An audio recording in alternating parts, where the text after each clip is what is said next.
balinga ngana bimande yango. Spécialité ça te aux spécialités na deux tous les deux à la fois. Naza Ariel Maquier, c'est couturière licenciée dans la technique d'habillement. Monsieur Bresson qui est moi belé et quoi améliorer. Merci Nabino, bana Poto, bana Angola, bana Congo Brazzaville, Kinshasa, bana partout dans le monde entier. Bino bolandara nature on dit sous tatina fibo de la star et l'engezanga lipasa. Micro spécial yamoko na lelo et yambi elongo la tribune de Bakaji. Le pasteur Azaf Makoka, où Azali Bongo Monsal Nanzambe, moi na Betel, Paiwa plutôt que le Bela Makabotali, église, par rapport il y a des ordres, des orientations, et ça manakati. Il y a église, toko beta, c'était, toko le Bela, on oublie mon groupe, yebi tribune de femmes. Ezali Bongo association ya basi yanguya ya mayele ba journaliste o ba mpesi na mosala attention ezala ba msu basangani pona makambo susu mais ba tribune de Bakaji basangani pona ko sembola ko pesa ba information o ezali sur donc toujours ti kabino bolanda na nzela ya émission micro spécial tribune de Bakaji o yambi pona mokona lelo pasteur Azaf Makoka à suivre. Tout doucement par la grâce de Dieu toujours. Alors, oui, madame, l'émission a biso les tribune ya Bakaji. Na sepeli makasi comme on a la grande dame bien habillée, toujours belle, propre, en tout cas élégance oyo nzambe apesa binoso beaucoup.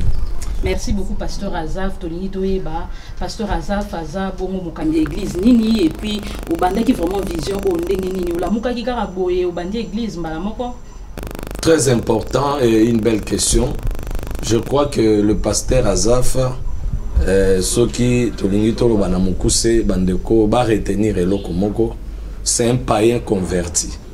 C'est un païen converti. Je pèse mes mots. Je suis soliste de Mbutalikasu comme artiste oyo a innova kingai na niveau ya Brazzaville. Mais awa il y a beaucoup des orchestres on a koki otanga te pona ngonga. Onga na beti mais na bandeko yo bazali ya ba âge na biso bakoyeba ke même ba flash musique o ebimisi ba Suzuki ebimisi ba Blanchard ebimisi ba Sunda Bass ebimisi ba Chintu o to bengaka Chintu Samuel, c'est-à-dire ba Joana nyonso au quartier latin baba na bambinzantoko. Alors biso tozaki ko potana na bango na musique na chic élégance biso na chic élégance bango na flash musique. Alors tozobeta ba concert na mbinza ba Negro Punch ba Sokoti Venezika ba Super Banca. Donc je crois lelo eza moi pas si batu ba reconnaître sous ba trace ba orchestre wana où ça la impact na Kinshasa et na Kei Brazzaville et longo na Mbutalikasu oyaki ko zwabiso ezateke na landaki ya yo ko zwabiso lokola ba grand frère to pesa e poids na musique wazali ko ça déjà na Brazzaville parce que wana bimisa ki déjà album na ya liboso oyo ezalaki na titre ya crise totale. Alors tant to komi kuna il fallait to banda ba répétition parce que azalaki na producteur amundele Kamal Zen à to bande ko ça ba répétition na ndenge sengeli pour te préparer deuxième album oyo eningisa Kinshasa batu ba ebi position de tir. Bongo wana na mabongisi ya Nzambe salaki ete mobulu emeka kokwea na Brazzaville za 1995 o wapi ndeko Sassou a renversaki pouvoir ya son excellence monsieur Lisuba wana nde Nzambe alobelaki ngai na nzela mwana mwasi moko. J'aime beaucoup les femmes et je respecte les femmes parce que bango nde bapesa abso vie et puis abso valeur. Mwasi wana lobi abimaki na église abima atali biso to tamula tozaki Mbutalikasu wali kikomba wa imbaki na tata Mobich wali kikomba za na Kenya lelo tozaki biso nyonso ba musicien ya staff international nde orchestre ya Mbutalikasu. Bongo a pointé nga ya lobi yo oza mosala Nzambe yo mwana mobali yo Nzambe alingi yo tika makambo musique ya mokili soko tiki musique yo te famille na bino kolia yo okokufa ba okosela musique mais à la famille na etika kinga mais le roi tozaba ya enquêta la musicien alongwa na babiloni yo lobana pambo raisonner tout talara soliste principal soliste endiablé Malcolm X Paco Rabanne bana ba kombo oyo ba obenga biso na ngambo. alors tu négligeais qui prophétie. On dit Paul Alobi ne négligeait pas les prophéties mais examiner. Maintenant quand on a na moli mwanza mbete moyen examiner ezakiti. Ah, si bitima après quelques semaines, guerre et bandit na Brazzaville, guerre on est bandit netije moi bambu mama sas moi mikeka to. Et puis bandi ko la to lali na to la moke non. Ah et grave. Bref, to yaki ko kima na mpila côté à Sassou parce que Zaïrois na tawana ba même congolais to zalai pardon ba congolais parce que zaidi à l'époque à musée il est pas autant ko kota sika soki okimi na ngambo ya ba lisuba na ngambo ba Congo ba bomio parce que yoza oza Zaïrois congolais bato ba puyaka régime à Sassou de ba do boma biso ndingwana alors biso nyos to kimaki na mpila donc na nord na nord tokima ekuna et puis to lukinzela to koti ti to akozwa ba boîte to bimi na ba ile to yoko bima na libongo ya ndolo à partir de libongo ya ndolo to koma na 19h ba kangi biso ba suspect de guerre mais po na bima place wana ezaki facilité parce que baloba soda ba bifobola la to identifier bino bo uti na guerre to ebite nani azanani mais tant on a bimi wana et là que souvent ils ont guitare parce que quand ils soliste na meki ko beta mélodie mon quoi ah on nduliste ah botika nduliste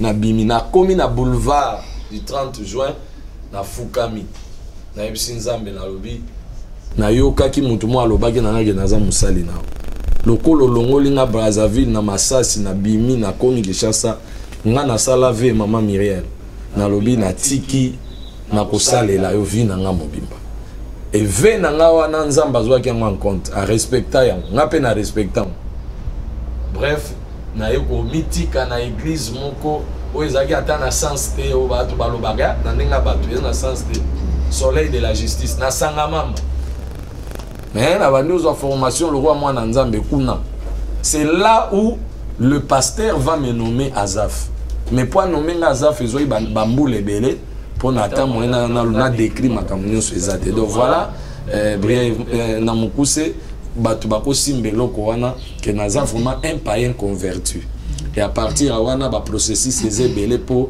na lingite temps ekufa ba mission vous allez belé ba processus ezebele pour na yako koma ona komi lelo na leki na ba communauté pe à peu près misato ya minene na travailler na ba messager les 4 messagers l'église à la messager na travaillé na cité Bethel plus des années donc nous avons payaté na cité Bethel on a le ba vraie figure à cité Bethel ba né à cité Bethel ba bi que ça c'est Azaf Pambani qui parle donc na Paris na Bruxelles pasteur Jean-Jacques Komba Olanda biso na Paris pasteur Tanfumo Olanda biso awa na Kinshasa Meda kan Kolongo le David Alelo Balobaka Olanda donc nazamu payaté je suis connu de l'église comme un fils qui a assimilé la matière de Dieu et qui aujourd'hui Dieu donne un ministère valable et je suis passé de cité Bethel pour aller dans une formation biblique ou apesika pinzamba meka ko tchaba point sur les i potozonga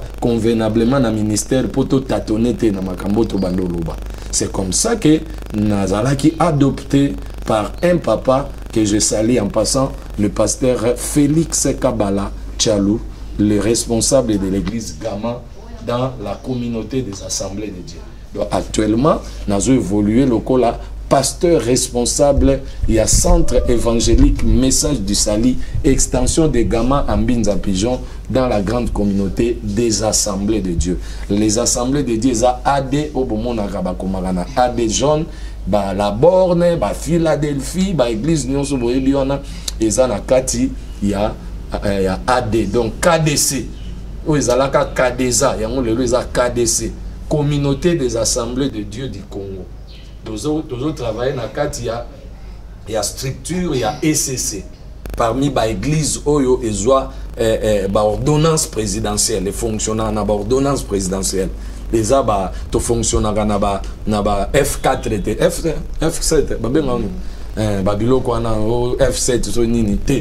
ils fonctionnaires dans l'ordonnance présidentielle depuis 1960. Voilà pourquoi tous awana nakati ya communauté et mais communauté te mutu et salibino bozalawa ministère nangande bengi bino Merci beaucoup, Pasteur Azaf. Nalandi, on a beaucoup bignon sort. CV Mogo éléphantesque. Na moi, minute mukio tu correlaté biso. Alors, maman Alikambuna biso topé sujet na biso Eza, église na politique, sous thème la crise qui secoue l'église de réveil en République démocratique du Congo. Pasteur Azaf, Ozamo Kambi, il y a église, il y a centre évangélique, message du salut. Selon vous, personnellement, est-ce que église Lelo, ça là vraiment, ça là n'a convaincant face à tout ce qui se passe aujourd'hui dans notre pays? Na lopoto babengi yango le rôle de l'église. Na sepeli na question makas et puis na sepeli na quatre dames boza vraiment à moins que vous se préparez. Le rôle de l'église. Donc ce qui te bandi na Genèse, tin Apocalypse, tozana eloko misa tu onzamba sengi ba nation.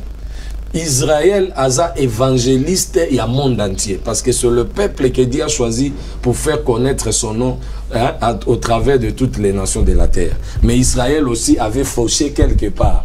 C'est ce qui a provoqué au fait même la venue du Messie. Ok, pour continuer œuvre à enseigner le monde entier. Il y a un moment où Jésus-Christ a enseigné aux disciples à l'obéi à les fêtes de toutes les nations des disciples, toutes les nations, en le baptisant au nom du Père, du Fils et du Saint-Esprit. C'est-à-dire, pour Dieu, toutes les nations de la terre doivent arriver à sa connaissance. Comment? Par ses envoyés. C'est comme ça que Aponi ba ministre, Aponi batu o ba benga ba ministre ya évangile. Dans le Nouveau Testament, on retrouve en Ephésiens chapitre 4. Il a donné aux autres comme pasteurs, aux autres comme évangélistes, aux autres comme docteurs, aux autres comme prophètes, apôtres, pasteurs, et pour l'édification. C'est pour l'édification de l'église, en vue de préparer de l'église de Dieu pour l'enlèvement. Donc, la nation est obligée à koye banzambe nanzela ya batindami nanzambe. Donc, c'est là où nous parlons du rôle de l'église. Et rôle à l'église est divisé en trois parties. Première partie, à rôle à l'église est l'église nous apprend à connaître Dieu. Deuxième rôle, l'église nous apprend à savoir adorer Dieu. Troisième rôle, l'église est appelée à évangéliser le monde. Voilà trois rôles majeurs. Oyo mosali anzambe nyonso abengami na nkolo esengeli a respecter. Soko bimi na profil ya biloko wana yango nde tokokweya na babiloko mosusu bozomona lelo. Soki obengami lokola mutu na nzambe, c'est-à-dire tu as été enseigné par Dieu pour enseigner son peuple. Tu ne peux pas prétendre enseigner les autres si toi-même tu n'as jamais été enseigné.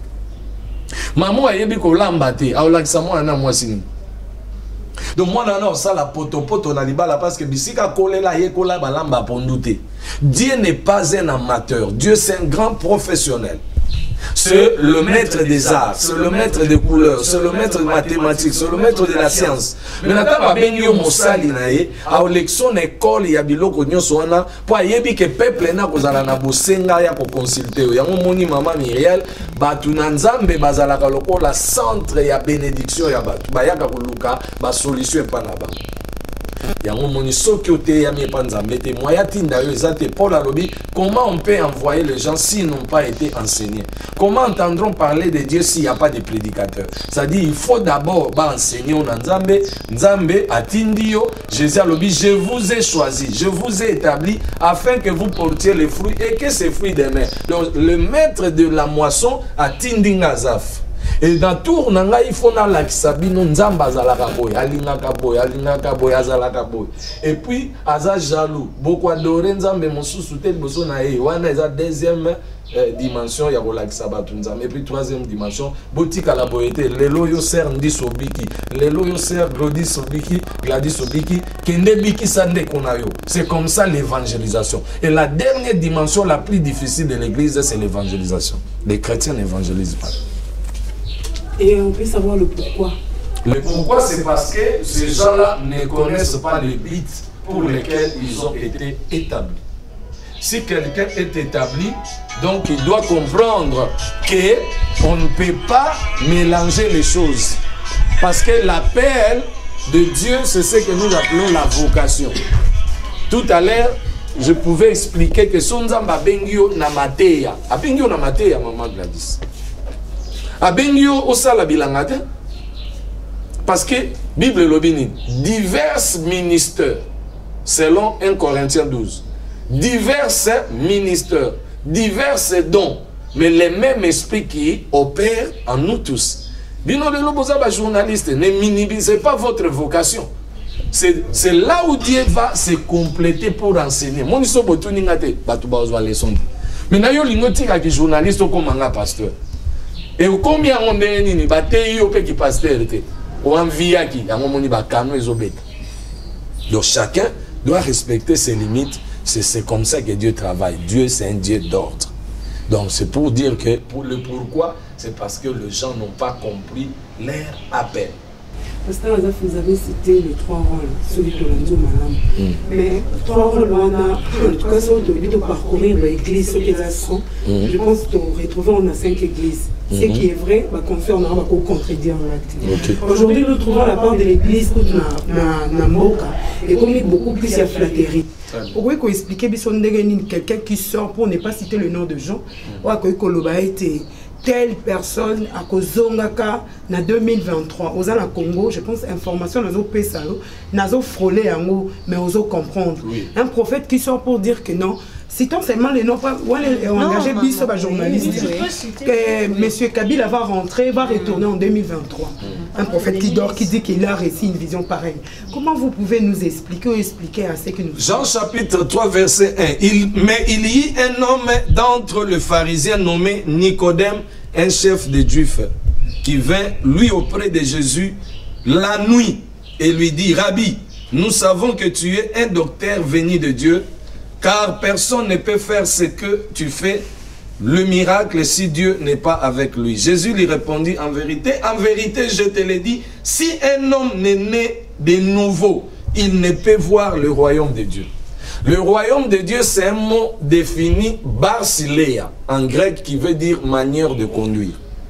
Donc, quand Nicodème, qui est docteur de la loi, bien qu'il soit docteur de la loi, mais il n'était pas né de nouveau.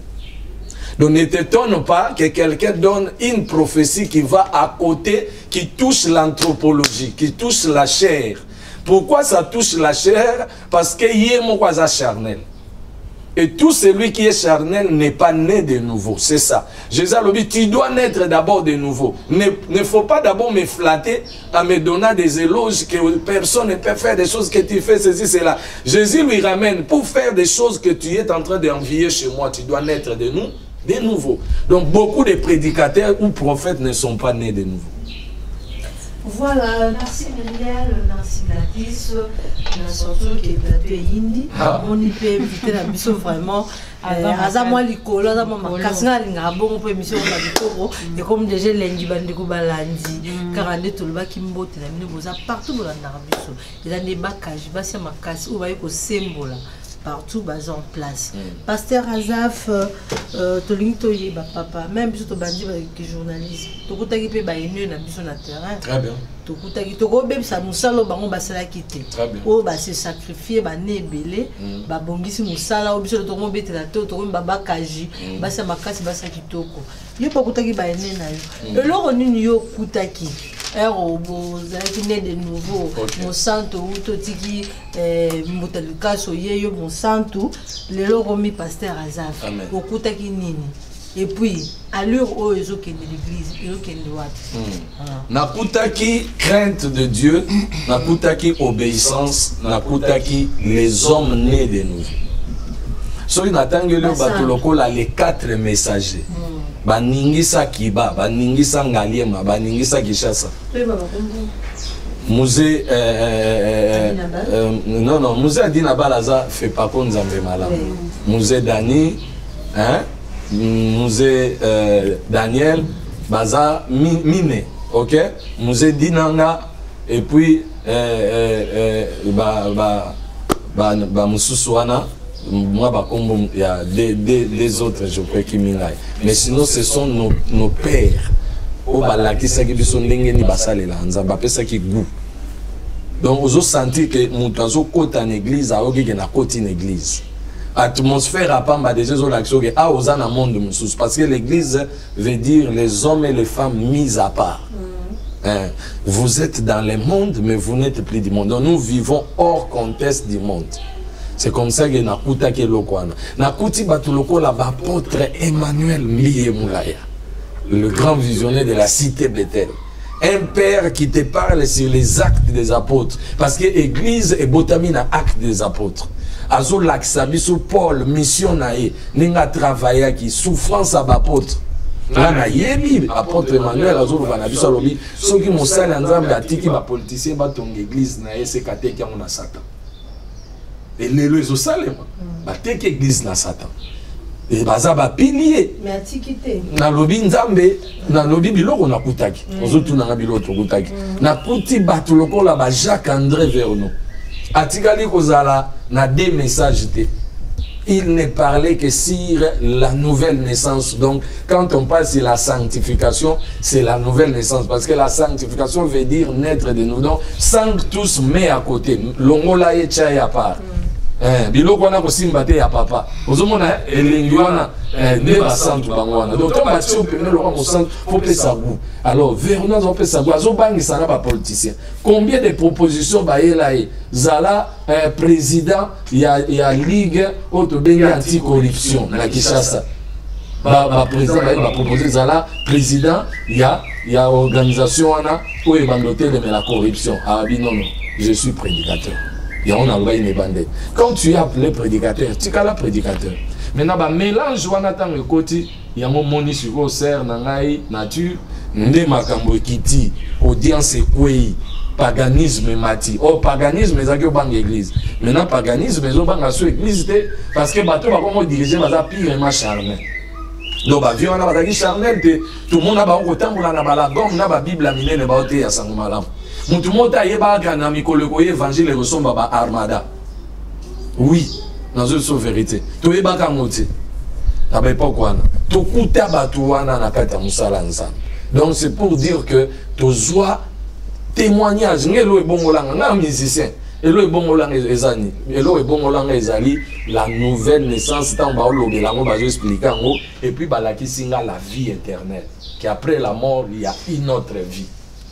Na krakana c'est que na ko bomanzo toté pour na vie pour vivre sous ces ailes et alors on ba ouais so lobo voyager Paris donc à carrément RDC et comme non aléatoire posons mon à Paris donc biso to moni sur ko eloko ba la que paradis ba la que la vie éternelle ba la que enfer est-ce que le logo sous matin enfer. Donc c'est pour dire que tout kutaki respect obéissance fidélité dans musala nzambe et attirer qui biso plutôt que ne vers batu nzambe. Merci pasteur Azaf. Le lot côté la maman sur ça dans l'église. Otengi ba grand ba papa ou ba ndato ba père spirituel ba est-ce que le lot rôle ba surtout un père spirituel dans Congo ou ba za ba modèle ou bino botika. Le premier père spirituel de l'église c'est Jésus. Ça, c'est dans le sens strict. C'est lui le père spirituel. Et lorsqu'on parle de père spirituel, les contestes, il y a Makambouana, il faut comprendre bien. Qui dit père spirituel ne dit pas qu'il est supérieur sur toi. En puissance, non? Parce que na père spirituel, yo si au moins nous avons un père spirituel à l'équipe on a makamomolimo. À l'équipe on a puissance à molimo. Babi Nicodème veni, docteur de la loi. Maïe pas Jésus. Jésus a été au banda musala siga. C'est-à-dire à partir il y a la père, c'est un contexte, il y a paternité. Un père c'est celui qui engendre. C'est un géniteur, il donne la vie à quelqu'un. Donc ne peut être père spirituel que celui qui enseigne les choses spirituelles. Lorsque tu ne parles plus à ce qui est spirituel, en quoi on va t'appeler père spirituel? Au monde, les termes sont liés en français, sont liés en humanisme, na invisible. On te bengi père comme visibilité, spirituelle comme biloko nzambe. Mais nous le batte que azanzambe. Vous comprenez? Et dans l'église du Congo actuellement, il ne peut pas y avoir un père. Il y a deux peurs. Même dans l'église des apôtres, il n'y avait pas un père, il y avait deux pères. Père Paul, c'est un père. Jacques, c'est un père. Philippe, fille un père. Il y a un moment où Lélo Pébisoir, tous en a père. Hein? Tous en a père, tous en a père. Sony Kafuta, c'est un père. Mukuna, c'est un père. Apôtre Emmanuel, c'est un père. Apôtre Dinanga, c'est un père. Ok? Apôtre Pasteur Barouti, c'est un père. Donc, baza père, na matière, bazo pesa bana nzambe, pomba yeba makambo nzambe. Mais je suis clair, j'ai dit ceci, un père est là pour engendrer. Lorsqu'il est en train d'engendrer, qu'est-ce qui se passe? Il vieillit. Il y a le vieillissement qui arrive. Donc, nous avons appelé ça la mission, appelé ça la souka. Il y a mission. Place, bisoto, tant yo, ozawana loko la père, il faut comprendre que naza na barrière, mo souka, mo na limite à mission. Parce que bateau ba yekoli, ba la kisaka biso l'entrée au ministère et la sortie au ministère. Maintenant, ba père, moussous ba eba kite que fois bima na ministère, alina s'accrocher. Yo, batiaki wana au préparé Gladys, c'est quand on a c'est l'ABC de la foi. Mais mon travail a enseigné maturité et mon moussous. Donc yo, il faut tika au lâcher. Mais batbaling au lâcher. Il y a mon Paul à l'objet na Timothée ceci. À l'objet j'ai combattu les bons combats de la foi et j'ai gardé la foi. Il ne meurt pas comme un père qui est en train de chavirer. Il est en train de mourir comme un père honorable. J'ai combattu les bons combats, j'ai gardé ma foi. Voici une couronne m'est réservée. Na ba pied était maïbike, baba telelinga. Donc faut y ba marche na. Et nasuka lobinini que personne ne méprise ta jeunesse.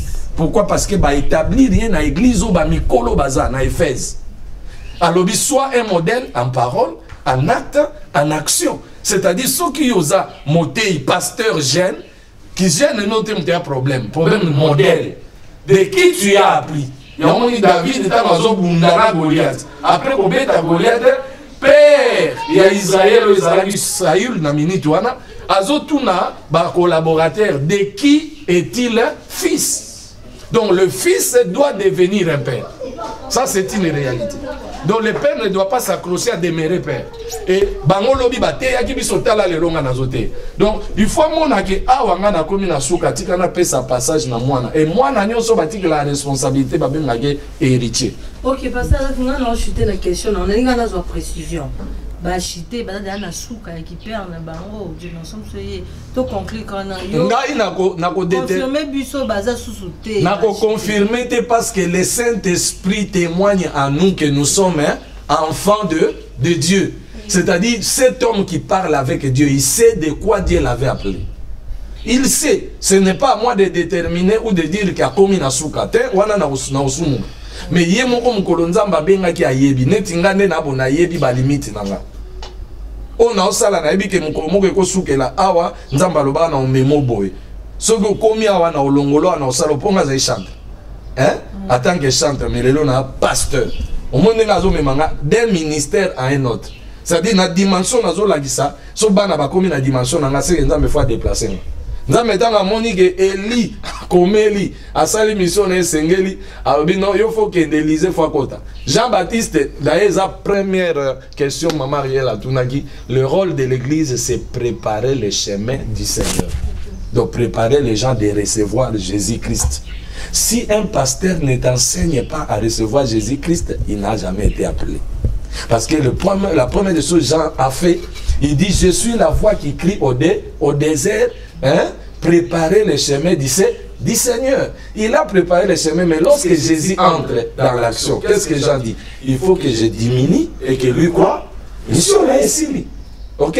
Là, on a la question Jésus. Au monde, il dit ah, mais pasteur après c'est là un fondement. Et si il pose un single na voyager. Quand on est dans on peut se perdre. Ah mais oui. Merci pasteur Azaf. Oui maman. La boquet bignon sort. Au lobby était église Lélo. Les autres sous battutés sur comment dire l'enfer quoi. Oui. Les bangi sa kawana. L'église nayo. Est-ce qu'il arrivera peu ôter à bateau sur enfer na bozongi à Yesu? Parce que maintenant tout le monde peut remarquer na l'église mingi la rentrée le truc la venue du Fils de Dieu et comme il le cadet de nos soucis na l'église na biso mingi ezakaka okende poto ozwa libala okosala boye dit amen bafuka bamusi bazala makolo yo koki oloba nini église non est-ce que parole wana vraiment ezalaka prêcher bon question bazongisa yango na question te mbe nazongiselio pour déjà quand on a oloba oko comprendre le message que je donne non, parce que nazo répondre mais question wana na biso ezali question na question na répondre nazo c'est question mais bana nanga mukolo tcha bango micro baladeur et aux ala bien bana ba témoigner makamnate ya bango ici ce d'ailleurs nga naza na communauté o ba komaka tout l'évangile donc il y a pas de spécialisation parce que les loba tu ba mikosi naza spécialiste na délivrance et comment ma naza spécialiste na prophétie non il y a des diverses dons mais le même esprit mais lorsque l'esprit opère en nous il opère avec quel objectif c'est d'amener les gens au Christ. Maman Pesanga Komboli Misanga parce que nous sommes en pleine émission. Maman Sarah, est-ce que vous avez dit que na ba évangile, tanga ba évangile, ba Jésus marchait le long du chemin, il trouva en fait une femme qui coulait, qui avait perte du sang pendant 12 ans, ok? Et ayant entendu parler de Jésus, c'est ça l'évangile. Moutounion soit un problème, il faut aller au Jésus. Moutounion soit un problème. Jésus traversait en fait une frontière, il raconta une veuve de Naïn qui avait un seul fils et son fils là était décédé. Batubazo qui n'est pas kundaye, Jésus raconta à Koutaina cortège à Batuwa qui kundalobi alt botelema.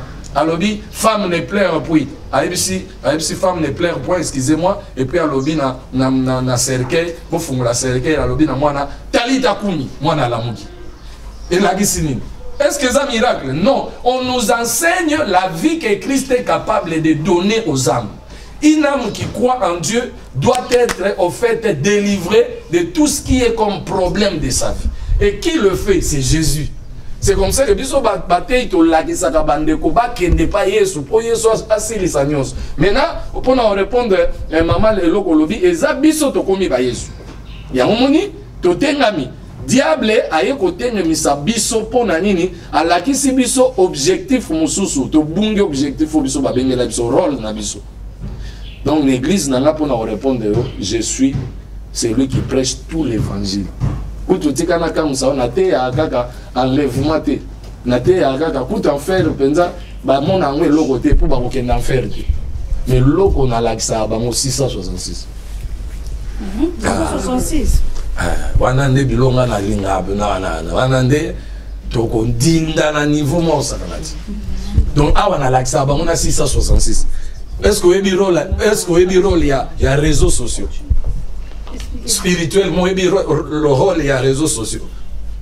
Est-ce que dans l'église balaki sibiso www eza 3w misat et koloba world with web world with na habité mais 3 mots en anglais o koloba l'araignée gigantesque et l'araignée fait quoi naturellement? Quel est le plan d'un araignée? Araignée bisika zali a etalaka toile nezani toile n'est à piège. Ok, maintenant so bateli bino www. C'est-à-dire bazo lingaba la sabino balobi bien na signification nango l'araignée gigantesque, le grand araignée. Maintenant qui est le grand araignée du monde? C'est le Satan. Et il est en train d'étaler son toile à qui? Et voilà, la crise qui secoue l'église des réveils en République démocratique du Congo, tel est le thème autour duquel nous sommes en train de nous apaisantir avec le pasteur Makoka Pambani, au Yazabongo pasteur, il y a centre évangélique, message du salut à Wanapijan. Quand je parle de nous, j'ai fait allusion au bakaji, basia makasi, basia bopikiliki, au bana souci à quoi informer bino, ko pesa bino ba information vraiment, il y a motu, il y a beau s'abonner massivement na ba chaîne na biso YouTube, bon vous allez vraiment décider. Pasteur Azaf na zongi lisusu mwa muke, na komona mai mazole ka nyonso tozomona. To botami na Congo, to koli na Congo. Lelo batu bakomi koloba ba ebalandaka biso, bazoloba église pe ba pasteur mususu pe balobaki église lelo nde bomi mboka ba pasteur lelo nde bazoboma mboka po ba désorienter voire même ba politicien ba politicien o na ngambu boye na ba oyo boye na ngambu boye côté mususu to mona ki tant pandémie utaki ko beta pandémie ya coronavirus to moni basali nzambe ko lekana etando ike ko loba que maladie oyo ezo sila na avril na fin avril esili to vanda boto mona prorogation batu malade matili sous ti lelo kutu malade na sili te nege selon les informations qui nous parviennent malade na sili te malade ezo continuer et ya ba distanciation to respecter voire même na l'église et consort mais ozo mona te place wana vraiment ba pasteur lelo to lo bino yo personnellement oza mosali ya nzambe est-ce que ba pasteur bozo bongisa to bozo panza? Un pasteur de Dieu ne peut jamais kopanza akobe bisate parce que azako kamba mananzambe. Na auto répondre maman Blandine. Maman Sarah, excusez-moi, maman Sarah, c'est la toute première fois tout le monde en a mis la pambolinza. Maman Sarah n'a répondre. Na lobi bien, tozali na système, ozo kamba monde. Na loba qui royaume veut dire la manière de conduire, Basileia. Quand Jésus enseignait, il disait quoi? Hein? Il dit, le royaume des cieux est venu parmi vous. Voilà, donc l'apôtre battait qui message au royaume des cieux. Battait qui royaume de la terre. Pendant que tu as la dimension, il s'est la brèche au royaume de la terre et au royaume des cieux. Or, banan va travailler pour le royaume de la terre, banan va travailler pour le royaume des cieux. On va travailler pour le royaume des cieux, banan va trouver un pasteur, un homme de Dieu. Mais est-ce qu'il est homme de Dieu? Est-ce qu'il est appelé? Est-ce qu'il a été établi dans les normes? Parce que si on a une mission, na maman nature, sur le mariage d'ailleurs, maman Myriel Ozalaka, na ba que pasteur muso ko pambola libala, mais ba démon ba leki na pouvoir. C'est-à-dire, à un mandat, alors, c'est pour dire quoi? Ce ne sont pas des pasteurs qui tuent la population ou qui dévient les hommes politiciens, c'est le diable à la tête des faux. C'est-à-dire, le diable, c'est le maître de l'art en séduction.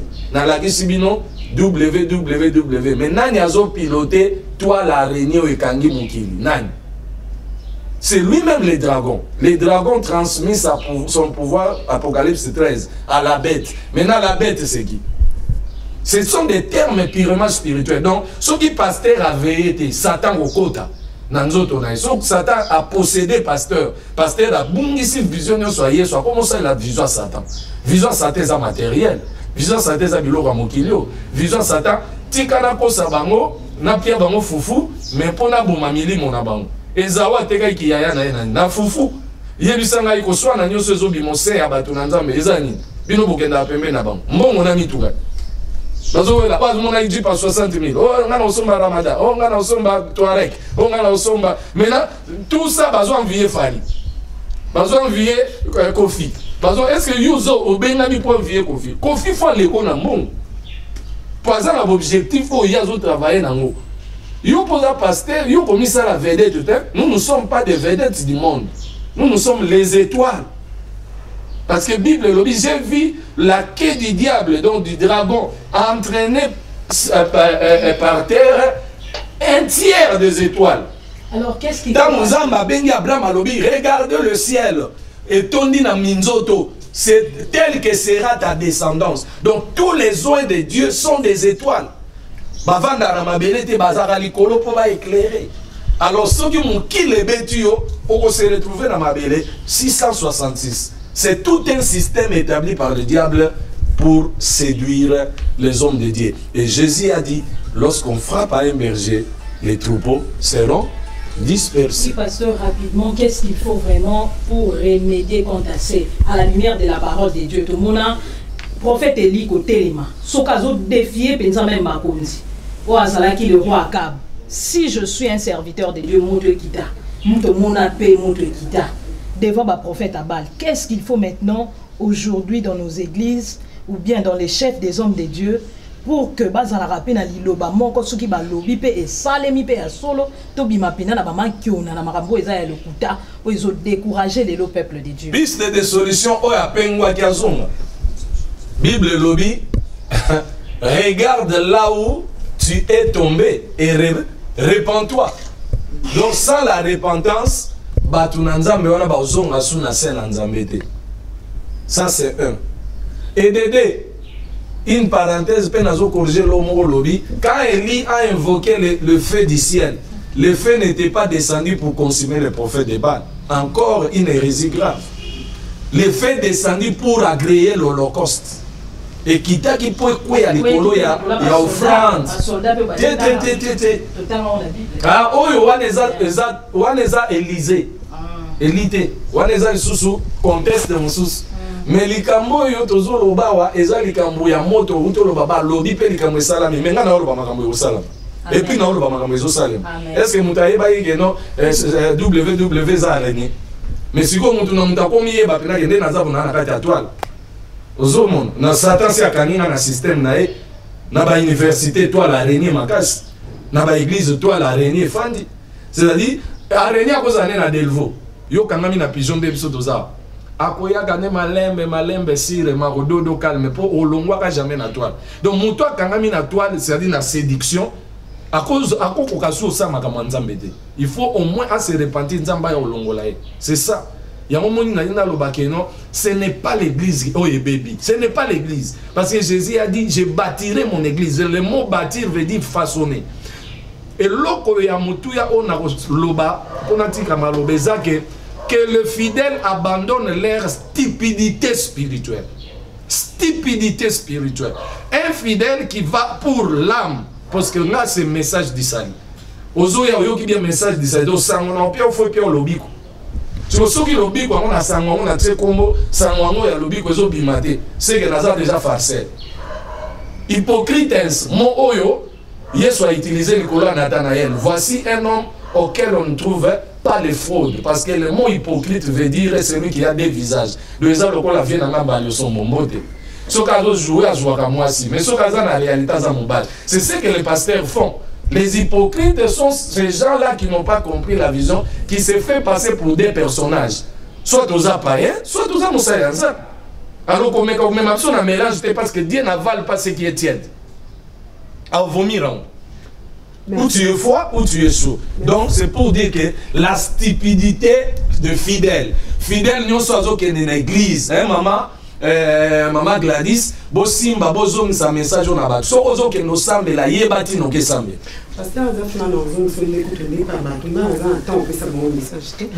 Lorsque vous trouvez qu'il y a des faux, on attend la conclure donc vous, tel que vous êtes là, étant qu'homme de Dieu, vous allez reconnaître que parmi vous, je parle en général, il y a des faux.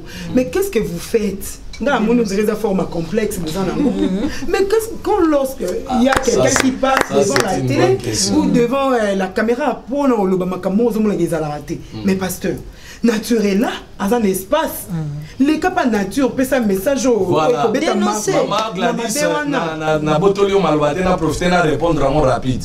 Ngana ozong sa sous balle na kanabino, bino pe bokanami na filet. Oui, filet kanibino, filo lokoso. Les journalistes n'étendent pas leur caméra à quelqu'un qui ne paye pas. Pour vous, si quelqu'un ne donne pas l'argent, il ne peut jamais avoir le temps d'être interviewé. C'est-à-dire, il y a un moment où koufi. Pour caméra, il y a un bateau, si ba pengui, ba presi bango, manque yon mbongo ya na poche. Mais azo véhiculer faux message. Il y a un moment où Jésus a un problème. Évangile, il y a un problème, il y a beaucoup de musique pour nanini, ma moyen zalagi mouké. C'est le disciple qui a moins compréhension de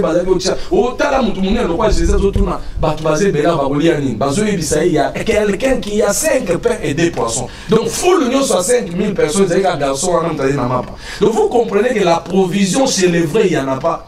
Les partenaires n'aiment pas le vrai. Moutazo, à Hollandangaï, à Ebi, il y a payé déjà côté loge. Bazo foutaye chaque semaine $15,000. À côté Kabal Duf. À céder. Si yo a kopengwi soka na $200 émission bo 500. Bo yo yerisanga ba na otanga ba komote mena tangia. Mutu mo alobara bien na ba journaliste mati émission na $200. Ngazaf na $200 de no gele rakunande. Donc bien on est besoin la base à destruction ya peuple parce que musala bozo sala ngopo na libumu mais bosa ngote le la passion. Oh, si un journaliste est passionné, il peut mourir. Et lorsqu'il meurt pour la vérité, il va au ciel. Parce que Dieu reconnaît son travail. Donc c'est nakoloba maman boya na caméra. So boya na caméra net maté yabo. Et comme ça millions de personnes monta bimi ba mon église wana longwe parce qu'à comprendre na bakanga kinga misu parce que la parole de Dieu c'est une illumination. Même Satan ko sa ragaza na lumière, mais lumière a solo les paroles de Dieu parce que Jésus a dit dans Jean chapitre 8 verset 12, je suis la lumière du monde. Ceux qui marcheront derrière moi ne marchera plus dans les ténèbres. Oh, lorsque tu marches dans les ténèbres, c'est-à-dire que tu marches dans l'ignorance. Ok, merci Gladys en tout cas pour la question. Mais je comprends le pasteur Azaf Azo Bangali Makambo. Donc, je vais tourner ma père à Waboyi. Je peux dénoncer l'ingité, mais je suis content de Pombo par rapport à la question de la nature. Pasteur Azaf, l'autre à l'église. L'église ya Congo. L'église a problème. L'église mais toujours tel makambo ezolika. Fayu lukutu na fachi ezali nango bien. Ezokende pe bien. Makambo ça ma pasteur Dodo Kamba na Sonika Futa. Vous trouvez ça comment? Tocha église na place nini? Pasteur abeti muninga coup d'état mandat muninga na necessité. Il y a eu un mandat la complicité à Nganga ya Nzambe église des rêves. Est-ce que l'église des rêves yo bako kangote pour les autres enseigner sur ce lot côté? Parmi ba piste de solution, l'État doit répertorier. Surtout aux États-Unis, l'État dans partout est vrai. L'État doit répertorier. Ce pasteur là il est qui? Où est-ce qu'il a fait ses formations? Bobanda qui n'a la question n'est pas maman Myriel. Obimi Wapi. Qui est ton père spirituel? Qui sont les gens qui t'avaient consacré dans le ministère? Ce sont des choses où on a CV. Prouver biso potanga na lekabo. Donc spirituellement mais physiquement ils ont gouvernement d'ako sala makamwa et ils ont responsabilité gouvernement ba désordre de nyonso tozo monde. De deux bandeko wana ils sont allés au-delà de la frontière. Bible lobby boye. D'où viennent les passions, les querelles, les inimitiés, la jalousie? Hein? 1 Jean chapitre 2 verset 15. Et lobby n'aimait point le monde, ni les choses qui sont dans le monde. Si quelqu'un aime le monde, l'amour du Père n'est point lui. Car le monde passe et sa convoitise aussi. L'orgueil de la vie, la convoitise de la chair, la convoitise. Donc, aux hommes, on a biloulé là, dans le bas qui ont déjà. On a commis na lit, oh, ils ont pirement, oh, tu as course au pouvoir. Mais est-ce qu'ils ont pouvoir de nous intéresser sur la salle? Est-ce qu'ils ont positionnement de nous intéresser ou tu as un messager à Sali? Aux hommes. Donc, c'est pour dire quoi? Baza charnel. C'est ça le mot. Pourquoi baza charnel? Parce que Mukanda na Galate 3 et lobby, bobanda ki na molimo, mais bosuki na nzoto, do ba suki na nzoto. Olie ba suka na ba na molimo, ba bando suka na nzoto. C'est la chair qui agit. Il y a pas d'autre mot là. C'est la chair pirement qui agite nos aînés là. Respect de ba aînés, ça te dodo kamba zo ba sonité. Ah ba na ndenge nini parce que na obédience spirituelle les ont manié bango. Ezali kambo ya ordre de. Voilà bosimba bien. Tout celui qui veut l'ordre, il veut Dieu, il connaît Dieu. Celui qui échappe à l'ordre, échappe à Dieu. Parce que Dieu, c'est un Dieu d'ordre. Ok? Comment se fait-il? Ceux qui ont un père spirituel, il y a une suspension dans l'histoire. Abibanda, les lois fortes, Nicoloté, vit ça. Et puis, il faut à la fragrance. Mais ce monde, il a travaillé à Zanaye, na Moutagogo Lagete, donc il établit ça dans Zambédé. Parce que moi, Nanyonso, na loba qui fait à la napa, papa nda obeta na mutu, papa nda ochana na mapeka soko lembi. Mais comment se fait-il bango baza ba problème, ba tena compte na autorité mon côté, c'est-à-dire baza ba hybride, ba komi ba hybride, ba sous na forme métier. L'heure a sonné l'éclat, car les bozomona, l'heure n'est plus au discours, hein, l'heure n'est plus au blabla. Donc il est temps de recadrer les choses. Yes.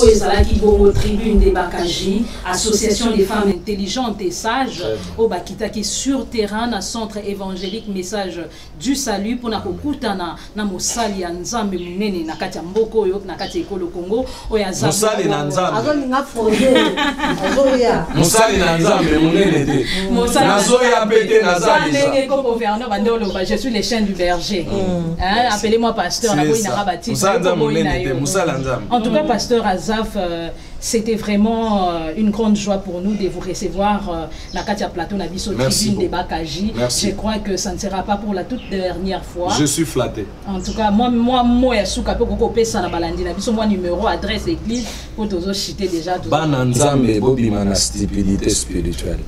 Lisez la Bible, suivez l'ordre de l'église. Ce qui nzamba otombola akosa Abraham te akosa pe Sarah te akosa pe yote.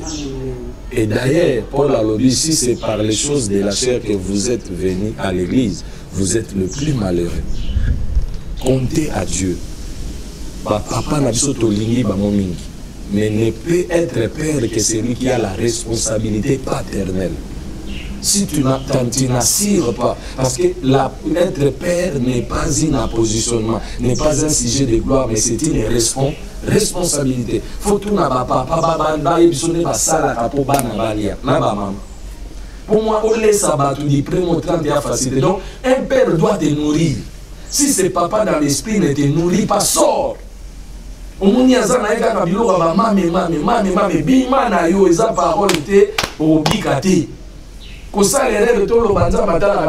non, non, il y a corps, âme, esprit, Dieu est trinitaire. Tu ne peux rien faire sans ton corps, tu ne peux rien faire sans ton âme. Donc, il y a un béni bino bananzambe bana Congo, na monde entier bolandi, ba grande dame, ba kaji, na sengi na bino bocha moyen. Botala bobi bon, tozo meko pasteur. Bon, bele ba décevoir biso, mais to mekayo. To tindeli ona no 10 000 euros. Total au sang, on est. Bon, mais quand on est. Non, non. Na lobi na lobi. Tika kolo baba pasteur. Olobinga na binga ba mekanga na moins 10 000. Première chose, besoin première campagne d'évangélisation. Et bah tu vas l'édifier, même bah tu vas l'édifier dans le plateau. Bango basali oyo to bengaka le culte des personnalités. On dit culte des personnalités. Mutazo la qui soit lobi mutabanda autour de ça. Est-ce que Jésus a le baptême? Paul a le baptême. Basala ba miracle la danger maloba en tout que Christ soit glorifié. Tout le bata papa vraiment va courir na son abata. Est-ce que yo gagi atika lo bagé botala l'église na toni ici l'église à la borne be comme plein. Non, c'est purement charnel. Là on a sens soit na toni ça. Là on a une campagne d'évangélisation. Parce que le trois rôles, c'est connaître Dieu, l'adorer et évangéliser. C'est-à-dire n'a pas évangéliser, n'a pas évangéliser. Caméra continue à l'église. C'est-à-dire zobi malibanda. Mais ce qui est bobima libanda, boyemba lebele, donc ame belé va aux alasso, sauver. Il y a un enseigne ma partenaire, oh azui grâce et amour. Pour nous avoir besoin de la grâce à parole. Mais il y a la grâce à poche. Tia poche na yo anje, pour ba ame bika tika ba ventir, parce que bino bosala anema qui ono yende soutenable. Vous comprenez? Nzamba pa molabino, notre église était déjà présentée par la grande dame Myriel. Oui, nous, notre église, c'est le centre évangélique Message du Sali, tel que vous le suivez. Message du Sali, Eza Kolobama, Pona Kolobate Sango ya Lobiko. Yango moni, Nganzamba Biki Sakinga Longolinga Mopagana, Komisinga Mosali Nae, Nazana Posana Longolape Batuba Pagano, même ba musicien Mukili, Oba Olandanga. Musique à Mukili Zalala. On est à débat moussous. D'ailleurs, si vous voulez na bakulu, tu y a bien, on va mettre la musique à Mukili na OCP là. Poto panzanteke.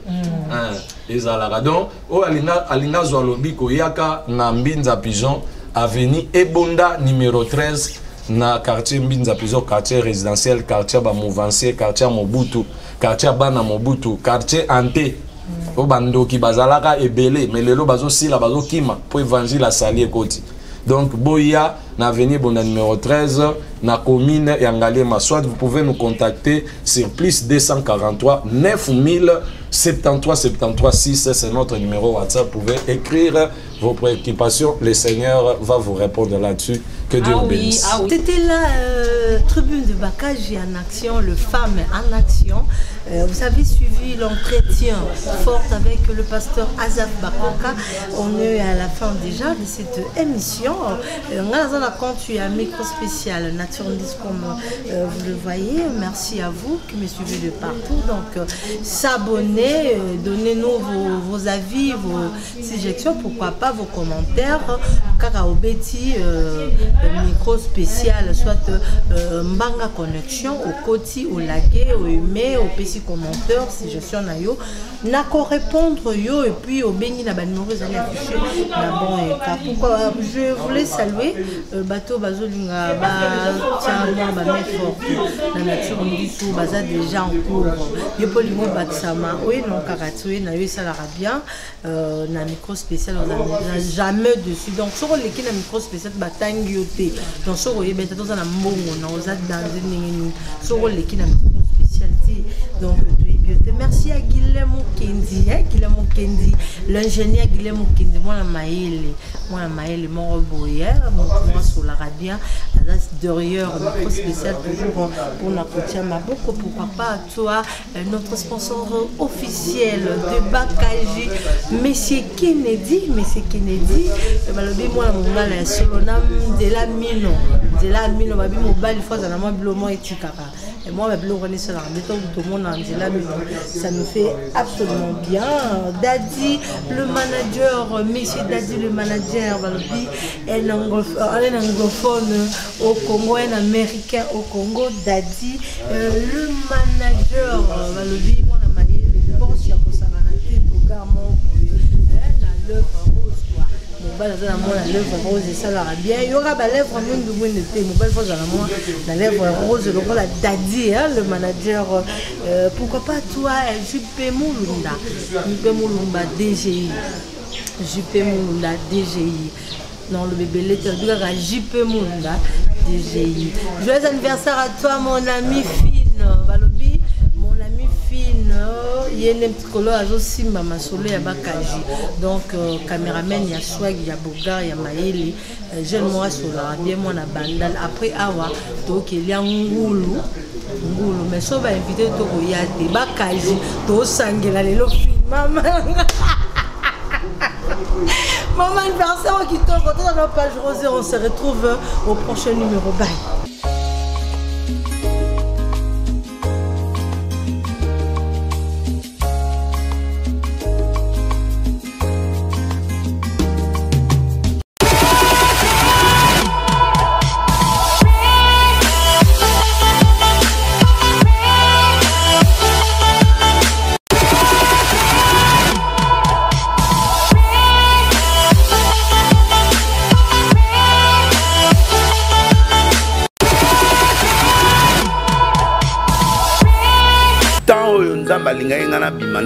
Spécialité zate aux spécialités na deux tous les deux à la fois. Naza Ariel Makié c'est couturière licenciée dans la technique d'habillement. Bah émission pour ceux qui ont moi belé et quoi